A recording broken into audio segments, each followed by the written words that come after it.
Ustedes saben que cualquier hombre o mujer que pudo haber visto a Jesús morir siendo crucificado, que pudo estar hace más de 2000 años ahí al pie de la cruz, le hubiese costado entender y más aún creer que esa persona que estaba muriendo en la cruz estaba siendo un vencedor.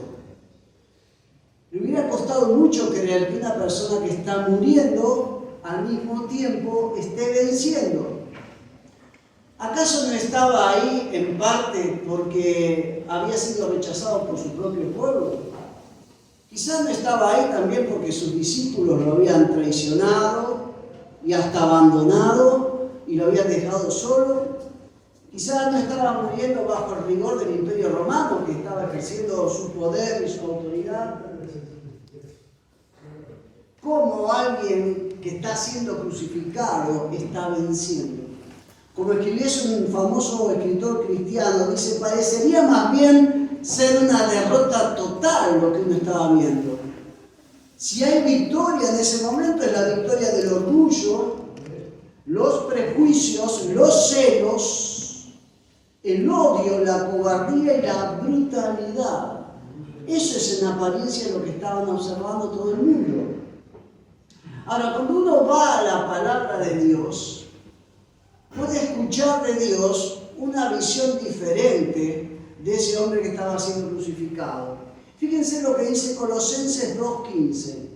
De esta manera desarmó a los gobernantes y a las autoridades espirituales, los avergonzó públicamente con su victoria sobre ellos en la cruz. Es decir, que más allá de lo que aparentaba a nivel espiritual y a los ojos de Dios, Jesús, ese Jesús muriendo en la cruz, estaba desarmando, o sea, quitándole sus armas a las autoridades espirituales de maldad, los estaba avergonzando públicamente y estaba venciendo sobre ellos en la cruz. Así también podemos leer en Hebreos 2:14, en la parte final y el 15, lo que dice la palabra de Dios para que por medio de la muerte, refiriéndose a Jesús, destruyera al que tenía el dominio sobre la muerte, es decir, al diablo. Y de esa manera librar a todos los que por temor a la muerte toda su vida habían estado sometidos a esclavitud. Para Dios, su Hijo muriendo en la cruz es un mensaje de victoria. En la cruz, según Dios nos dice en su palabra, y creemos nosotros así, Jesús venció a Satanás, a la muerte, al pecado y al mundo. Y, ¿saben una cosa? La evidencia más categórica de esta victoria, más allá de estos pasajes tan claros que les he compartido, fue la actitud de victoria que se podía percibir en los primeros cristianos. Cuando uno va al Nuevo Testamento y observa la actitud de los cristianos, sus convicciones, lo que menos uno veía eran personas que se sintieran derrotadas. 1 Corintios 15:57. Más gracias sean dadas a Dios, que nos da la victoria por medio de nuestro Señor Jesucristo. Romanos 8:37. Antes en todas estas cosas somos más que vencedores por medio de aquel que nos amó. 2 Corintios 2:14. Mas a Dios gracias, el cual nos lleva siempre en triunfo en Cristo Jesús. Los cristianos primitivos respiraban victoria, vivían victoria, demostraban victoria, no derrota. Ahora, cuando los historiadores estudiaron en la antigüedad muchas de las antiguas guerras que se fueron dando en el mundo y la analizaron minuciosamente, encontraron que en el desarrollo de estas guerras hubo momentos críticos, claves, en los que se decidió el destino de esa guerra. Generalmente esos momentos críticos fueron batallas. Si tomamos un ejemplo de lo más contemporáneo, Cuando el ejército aliado, más allá de lo sangriento que fue esto, pudo desembarcar en la península de Normandía, ahí en el norte de Francia, los que estudiaron en la Segunda Guerra Mundial dijeron que, concretado el desembarco de los aliados, ya estaba decretada la derrota del régimen nazi. Fue una victoria que anticipó una victoria mayor. Ahora, si pensamos en que Jesús apenas nació en este mundo, tuvo una guerra sin cuartel con Satanás, y sin cuartel digo porque apenas nació, ustedes saben de ese testimonio de todos los niños menores de 2 años que se mandaron matar en Belén y en sus alrededores. En esta guerra que comenzó apenas entró a este mundo entre Jesús y Satanás, encontramos momentos en los que Jesús le asestó golpes fuertes a Satanás. Cuando lo venció en el desierto, ahí fue un gran golpe. Cuando pudo superar la tentación de que Satanás le ofrecía caminos alternativos a la cruz y dijo, no, mi camino es este. Satanás comenzó a ser vencido. Ahora, no obstante, la pregunta que yo quiero hacerles en esta mañana es, ¿cuándo fue definitivamente derrotado Satanás? ¿Cuándo fue aquel momento en que ya se decidió el triunfo de Jesús en la cruz? El triunfo sobre Satanás, como decíamos hoy, sobre el pecado, sobre la muerte y sobre este sistema que se opone a Dios y que la Biblia llama mundo. ¿Cuándo? Algunos dicen, bueno, fue en la cruz.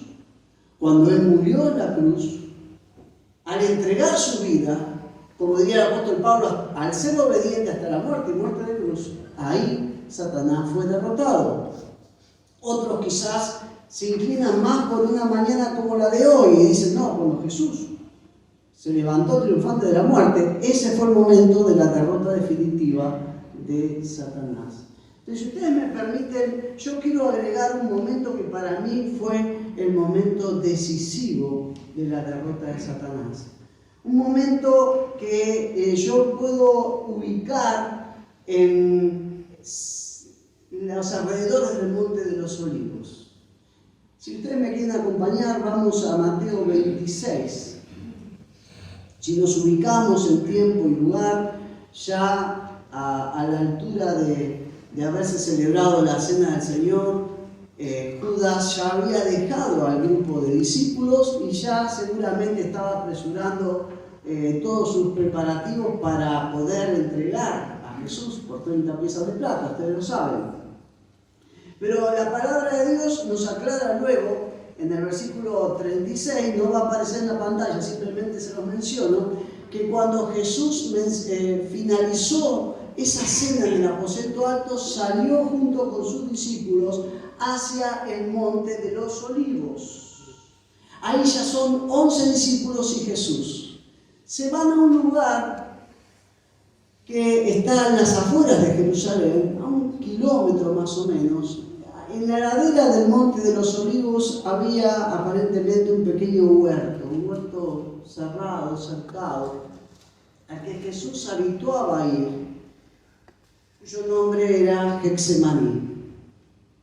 Cuando uno pone la mirada en ese lugar y en lo que Jesús iba a vivir en ese momento, yo creo que ahí en Getsemaní se dio la derrota decisiva de Satanás. En ese lugar y en lo que yo llamo, y es el título de este mensaje, la batalla del huerto. Fue aquel momento en que Jesús finalmente derrotó a Satanás para luego ir a la cruz, entregar su vida y resucitar. Vamos a la palabra de Dios, Mateo capítulo 26, versículo 36 al 39, voy a leer y dice así la palabra de Dios. Si quieren seguirme, aparece aquí en la pantalla. Entonces Jesús fue con ellos a un lugar que se llama Getsemaní y dijo a sus discípulos: siéntense aquí mientras yo voy a orar en aquel lugar. Versículo 37, Jesús llevó consigo a Pedro y a los 2 hijos de Zebedeo y comenzó a ponerse triste y muy angustiado. Entonces les dijo: quédense aquí y velen conmigo, porque siento en el alma una tristeza de muerte. Unos pasos más adelante, se inclinó sobre su rostro Jesús y comenzó a orar. ¿Por qué creo que en este huerto de Getsemaní se libró la batalla definitiva y se dio la derrota decisiva de Satanás? ¿Saben por qué? Porque todo el testimonio bíblico, aún la vida de Jesús, nos enseña en primer lugar que las batallas de la vida, las verdaderas batallas, las decisivas batallas de la vida, las debemos pelear en oración. Se pelean en el campo de oración, se libran orando y se ganan orando. En Efesios capítulo 6, ustedes tienen un capítulo bélico, diríamos, o de trasfondo militar en parte. Está el apóstol Pablo dejando en claro de la guerra que el cristiano tiene contra las huestes espirituales de maldad. Eso lo aclara en Efesios 6:12, donde dice: nuestro enfrentamiento no es contra personas de carne y hueso. No. Nuestra guerra es contra seres espirituales de maldad en las regiones celestes. Luego, en este mismo capítulo, describe las armas espirituales que tenemos a nuestra disposición los cristianos, que la manera simbólica en la que habla Pablo son como partes de una armadura. Pero llega el momento de armarnos y prepararnos para la guerra. ¿Y qué dice ahí entonces el apóstol Pablo? ¿Cómo se libra esta batalla? Efesios 6:18. ¿Cómo se coloca esta armadura? ¿Cómo se arma el cristiano? ¿Cómo pelea el cristiano?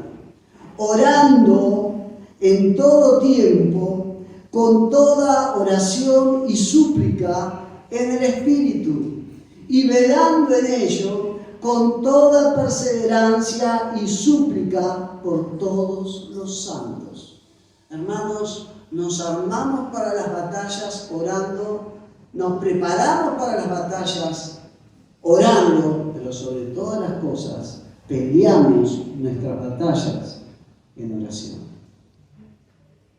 Ahora bien, algunos que prestó atención al relato que acabamos de leer, me podría decir: bueno, pastor, pero Jesús a sus discípulos solo le pidió ahí en el versículo 38 que velen, no dice velar, no dice que oren.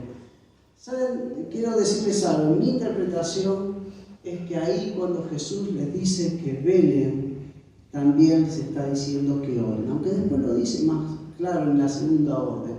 ¿Por qué creo que cuando Jesús le dice en esa noche: yo voy a orar, pero ustedes acompáñenme velando? Y yo creo que quiso decir y orando. ¿Saben por qué?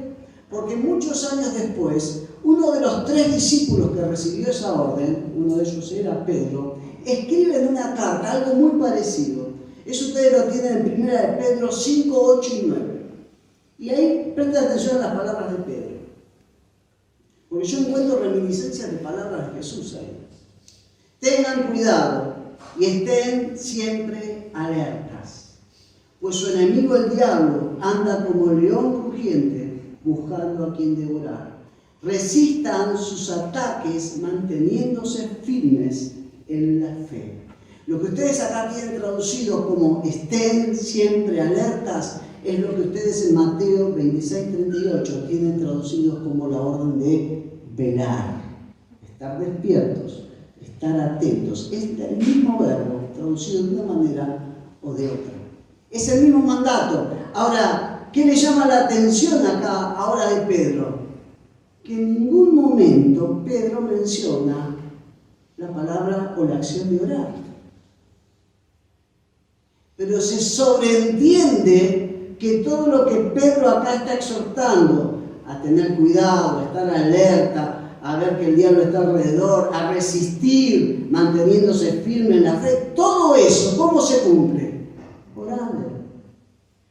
Por eso creo yo que las batallas, las verdaderas batallas, se libran en nuestros cuartos de oración, de rodillas delante del Señor, pidiéndole al Señor por aquello que es el motivo de nuestra batalla.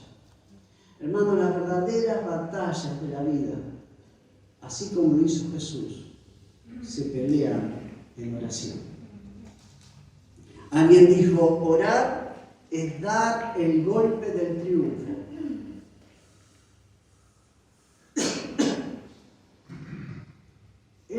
servicio es la...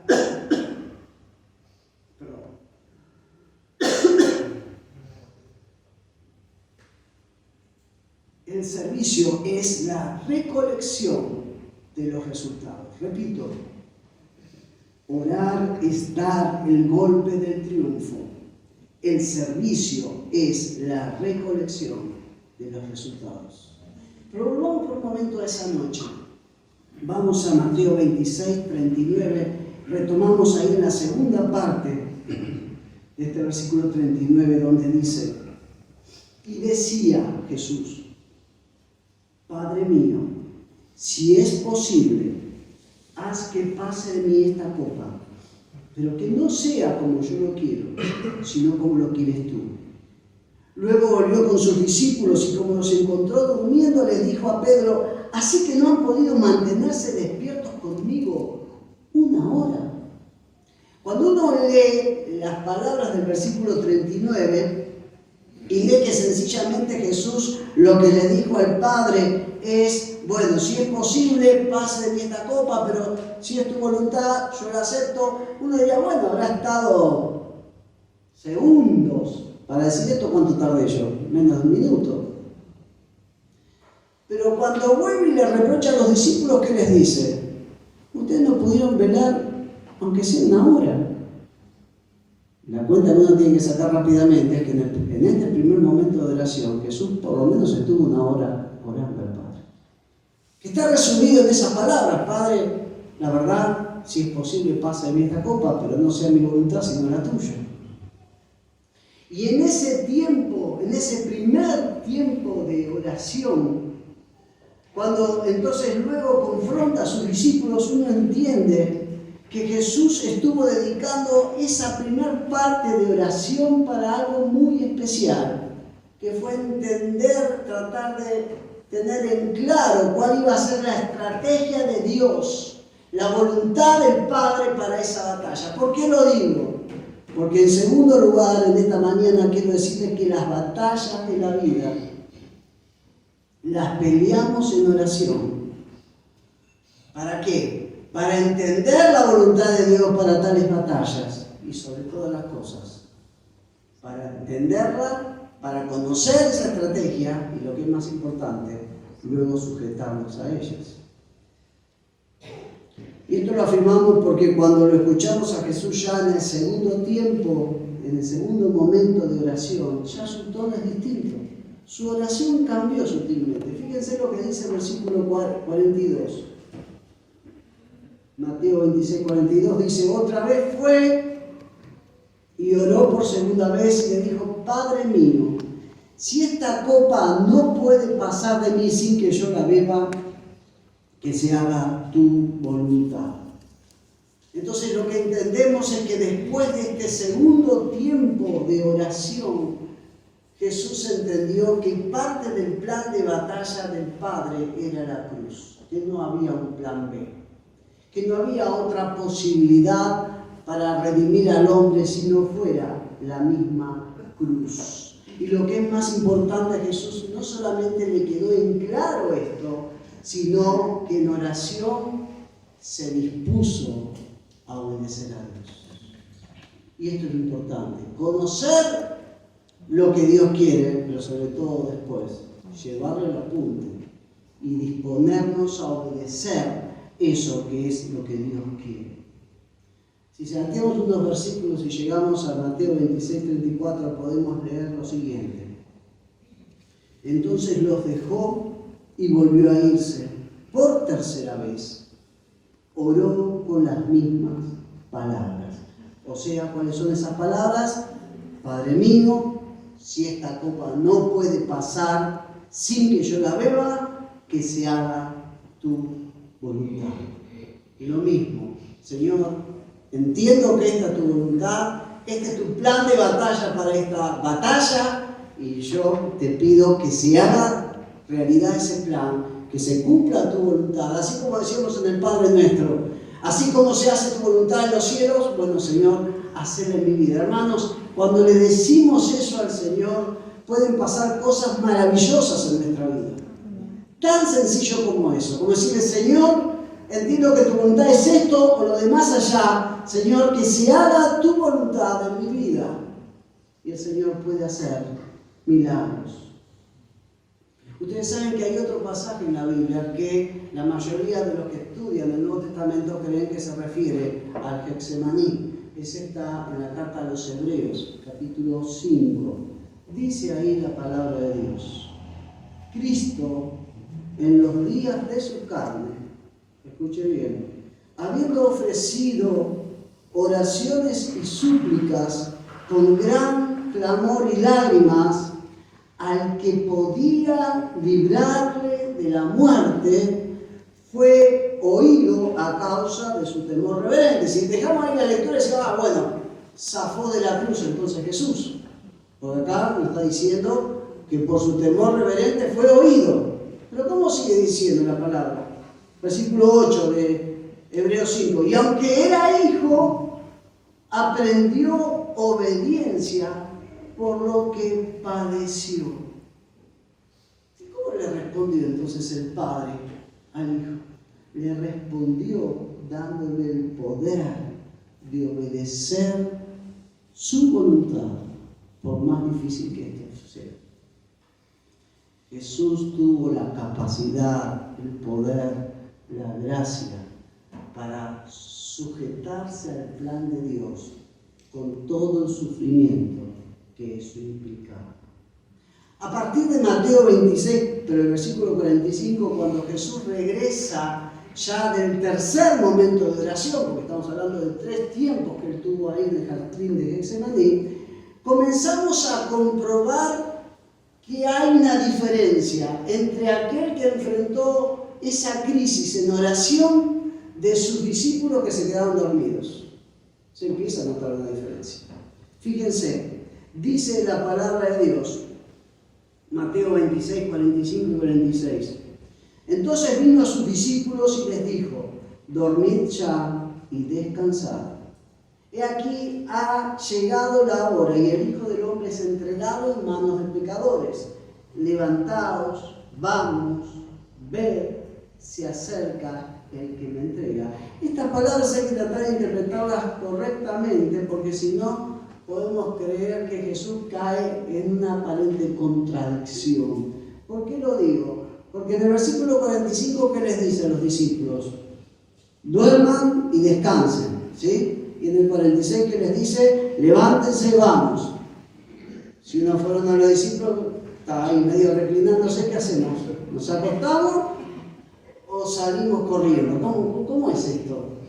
Ahora, la clave está en cómo interpretamos esa primer orden o esas palabras de Jesús cuando dice, duerman ya y descansen. Porque no hay que interpretarlas, entiendo yo, literalmente como una invitación para que sus discípulos ahora puedan recostarse y dormir más placenteramente. Ese ofrecimiento a descansar de ahí en adelante, a mí me suena muy sospechosamente parecido a lo que Jesús invitó en Mateo 11:28 cuando dijo, vengan a mí todos los que están trabajados y cargados, y yo los voy a hacer descansar. ¿Y a qué quiero llegar con esto? Es que estas palabras de Jesús lo que significan es la paz perfecta que él ya tenía en su corazón, la certeza de que ya había obtenido en su batalla de oración la victoria. Ya está hecho. De aquí en adelante pueden dormir y descansar, porque yo ya he decidido dar mi vida. Ya no hay vuelta atrás. Por eso digo yo que acá en Getsemaní se libró, diría la madre de todas las batallas. Acá se definió, porque acá en oración, nuestro Señor y Salvador apuntó a la cruz y ya dijo, no hay vuelta atrás. La consecuencia de eso era paz ya en su corazón, más allá de lo que ahora viniera. Paz restablecida en su corazón y un Jesús que va a salir del Getsemaní fortalecido en el Señor, más allá de todo lo que venga por delante. Y esto me lleva a afirmar que cuando las batallas de la vida son peleadas en oración, Dios nos ayuda a enfrentarlas con las actitudes correctas y así obtenemos el propósito de ellas. Hay propósito, hermanos, en las batallas de la vida que se nos presentan. No son accidentes de la naturaleza, no son descuido de Dios las batallas. Hay propósito en esas batallas. A diferencia de la fe y de la serena confianza con la que yo puedo ver a Jesús encarar el camino de la cruz, cuando pongo el foco en los discípulos no encuentro ese panorama. Pero antes de que eso sucediera, miremos esta escena y saquemos algunas conclusiones. Acompáñenme, Mateo 26. Ya Jesús ha salido de estar orando. Ya les dijo a sus discípulos, duerman ya y descansen. Esto ya está resuelto. Dice la palabra de Dios. Todavía, Mateo 26, 47, todavía estaba hablando Jesús cuando llegó Judas, que era uno de los 12. Con él venía mucha gente armada con espadas y palos de parte de los principales sacerdotes y de los ancianos del pueblo. El que lo estaba traicionando les había dado esta contraseña. Al que yo le dé un beso, ese es, arréstenlo. Enseguida se acercó a Jesús y le dijo, hola maestro, y le dio un beso. Jesús le dijo, amigo, ¿a qué vienes? Entonces aquellos hombres se acercaron, le echaron mano y lo arrestaron. Pero uno de los que estaban con Jesús, ¿qué hizo? Extendió su mano, sacó su espada e hirió a un siervo del sumo sacerdote y le cortó una oreja. Entonces Jesús le dijo, vuelve tu espada a su lugar. Quien esgrime la espada muere por la espada. ¿No te parece que yo puedo orar a mi Padre y que Él puede mandarme ahora mismo más de 12 legiones de ángeles? Pero entonces, ¿cómo se cumplirían las Escrituras? Porque es necesario que así suceda. Fíjense si no transmite paz Jesús en estas palabras. Y fíjense la reacción en plena crisis. Jesús reacciona venciendo el mal con el bien. Romanos 12, 21. No seas vencido de lo malo, sino vence con el bien el mal. ¿Qué hicieron los discípulos? Quisieron pelearla en la carne. Quisieron pelearla como se pelea en este mundo. Hacer el esfuerzo de... Así no se pelean las batallas. Las batallas se pelean en oración.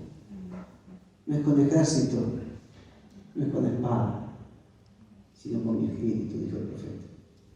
Jesús ya lo sabía eso. Por eso en paz le pudo decir, muchachos, no, tranqui. No es cuestión de acá de ponernos a pelear con esta gente. Acá hay escrituras que se tienen que cumplir. Yo estoy seguro que si quisiera, lo fulmino con solamente pedir que venga no una legión de ángeles, un solo ángel lo fulmina a todos. Pero no es el tema, no es el plan. No es el plan de batalla del Padre. El plan de batalla del Padre, Él ya me lo mostró, no es este. Es la cruz. Primera de Pedro 2, 22 al 24. El mismo que había sacado la espada en aquella noche. Cristo no cometió ningún pecado, ni hubo engaño en su boca. Cuando lo maldecían, no respondía con maldición. Cuando sufría, no amenazaba,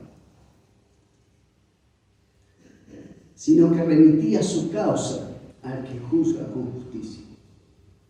Él mismo llevó en su cuerpo nuestros pecados al madero, para que nosotros, muertos ya al pecado, vivamos para la justicia. Por sus heridas fuimos sanados.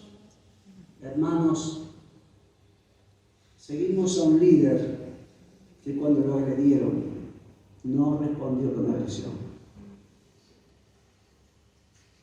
Que cuando lo acusaron no empezó a pensar de qué acusar a los que lo acusaron. Seguimos a un líder que entendió cuál era el plan de batalla del Padre y supo vencer con el bien el mal. Ahora, cuando uno pelea las batallas de Dios en oración, no solamente tiene las actitudes correctas en esa batalla, sino que llega a alcanzar las metas de esa batalla. ¿Y cuáles fueron las metas que alcanzó Jesús en el ámbito espiritual? Hoy leíamos el pasaje de Hebreos capítulo 5, ¿se acuerdan? Si volvemos unos versículos atrás, leemos en Hebreos 4, 15 y 16, y dice así la palabra de Dios: porque no tenemos un sumo sacerdote que no pueda compadecerse de nuestras debilidades, sino uno que fue tentado en todo de la misma manera que nosotros, aunque sin pecado. ¿Saben qué? Acá en parte se refiere a Getsemaní, donde Jesús fue tentado por última vez para dejar la cruz. Por tanto, Hebreos 4:16, acerquémonos confiadamente al trono de la gracia para alcanzar misericordia y gracia para cuando necesitamos ayuda. Por vencer en Getsemaní, por vencer la batalla del huerto, Jesús se transformó en nuestro sumo sacerdote, en el perfecto mediador entre vos, yo y Dios. ¿Por qué? Porque Él pasó lo mismo que nosotros. Entonces, cuando vamos pidiéndole ayuda, Él nos entiende.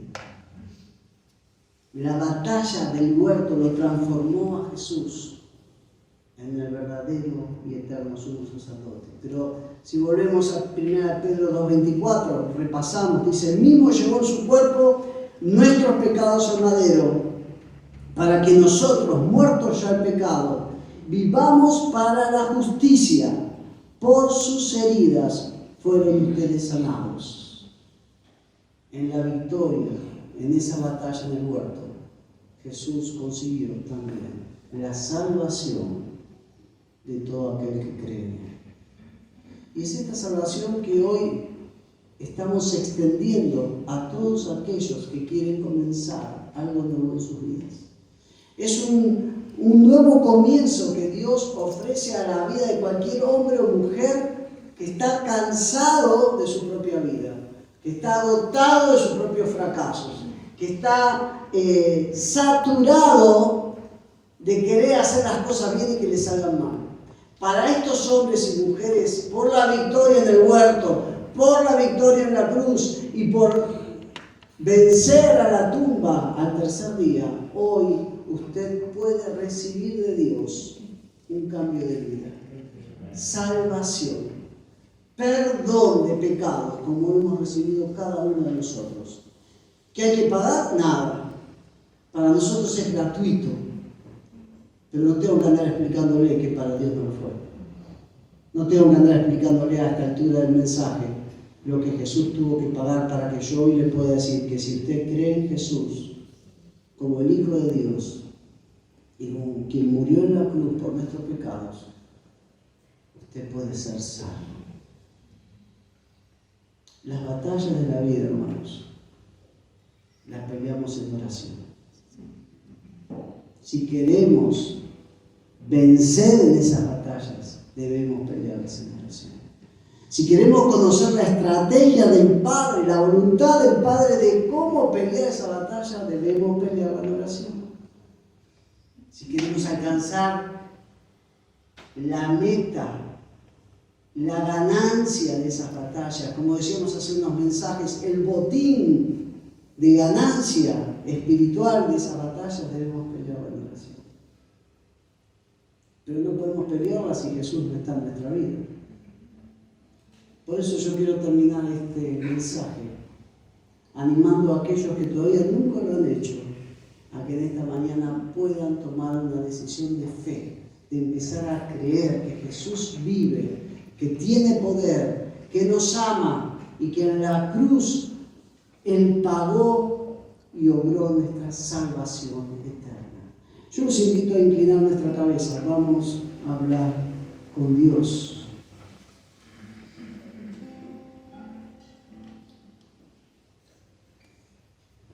Y te digo ahí donde estás, que puedas puedas cerrar por unos momentos tus ojos. No hay nada especial en esto, simplemente no distraerte y poder pensar en vos mismo o vos mismo. Estamos celebrando que hace 2000 años Jesús fue a la cruz. Estamos celebrando su victoria sobre la tumba. Y lo hacemos porque Él está vivo y vive en nosotros. Por eso festejamos Pascua.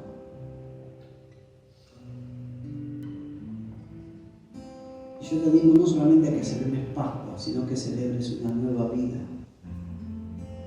Por invitar a Jesús a perdonar tu pecado, como lo hizo con cada uno de nosotros, y entrar a vivir a tu vida por medio del Espíritu Santo. La palabra de Dios dice que Él puede transformarte en una nueva criatura, en algo nuevo, y hacerte un hijo o una hija de Dios. ¿Cómo? Sencillamente pidiéndoselo con fe. Si querés hacerlo en esta mañana, déjame acompañarte, guiarte con algunas sencillas palabras en las que yo te voy a guiar de cómo pedirle a Dios que perdone tu vida y entre a tu vida. Si querés hacerlo, si entendés que necesitas de Dios, repetí conmigo esta palabra: Señor Jesús, gracias por todo lo que hiciste, por todo lo que sufriste, por amor a mí. Gracias porque fuiste obediente, fuiste a la cruz y pagaste el castigo de mis pecados. Ahora confieso que creo que Jesús de Nazaret es Dios y lo acepto como mi Salvador. Gracias, Dios, por perdonarme, por hacerme tu hijo. Entra a mi vida por medio de tu Santo Espíritu. En el nombre de Jesús. Amén. Sigamos un instante más con nuestra cabeza inclinada y nuestros ojos cerrados.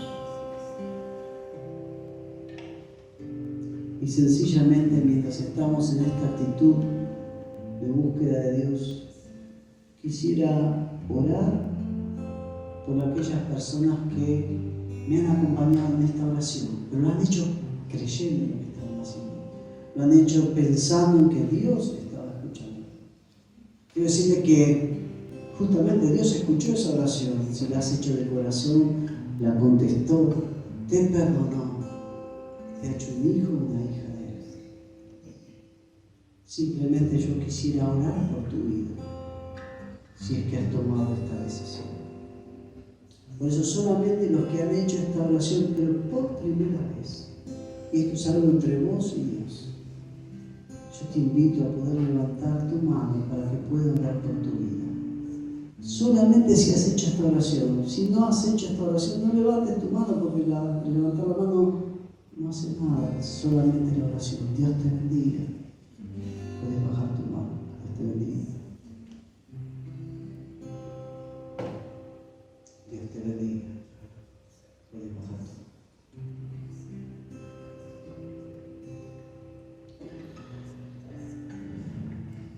Señor, celebramos tu obediencia. Celebramos el que en vez de huir, enfrentaste lo que tenías que enfrentar. Te consideramos el ser más valiente que pisó este planeta, pero también te amamos como lo que eres realmente. nuestro Salvador. Bendice ahora la vida de estas nuevas hermanas en la fe, hijas tuyas, de este hijo tuyo también. Tú eres el Dios que todo lo ves y tú has visto su sinceridad. Señor, entra a sus vidas con tu paz y con tu gozo. Los bendecimos y te bendecimos a ti. Oramos en el nombre de Jesús. Amén.